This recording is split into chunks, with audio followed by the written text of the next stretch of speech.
నెల్లూరు జిల్లా బోగోలు మండలంలో శ్రీ ప్రసన్న వెంకటేశ్వర స్వామి తెప్పోత్సవం అపశృతి చోటు చేసుకుంది. తెప్పోత్సవం నిర్వహిస్తున్న సమయంలో సామర్థ్యానికి మించి 80 మందికి పైగా భక్తులు ఒకేసారి ఎక్కడంతో తెప్ప పక్కకు ఒరిగి ఒక్కసారిగా నీళ్లలోకి మునిగిపోయింది. ఈ ఘటనలో తెప్పలో ఉన్న భక్తులు నీళ్లలో పడిపోయారు. దీంతో స్వామివారిని భక్తులు చేతులతోనే మోస్తూ ఊరేగించారు. ఈ ఘటనలో భక్తులు ఎటువంటి ప్రమాదం జరగకపోవడంతో అంతా ఊపిరి పీల్చుకున్నారు.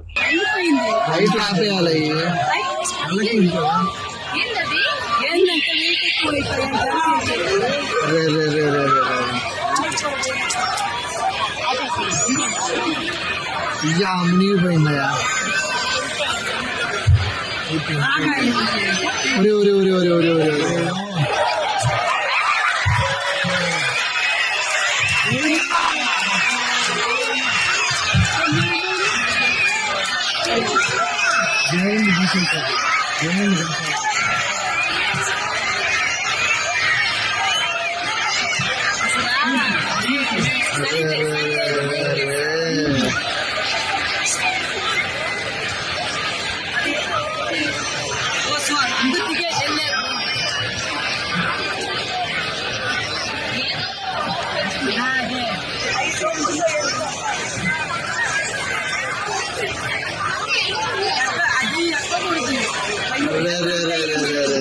గుంపులో పోయింది అందరూ.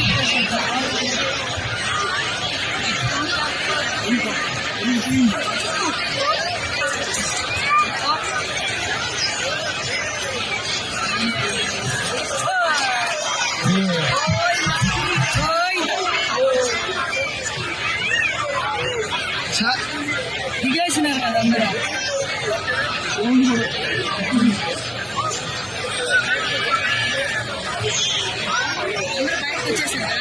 అందరూ వచ్చేసినారు. దేవుళ్ళు కూడా తీసేసినారు. ఏదో లోపం జరిగింది.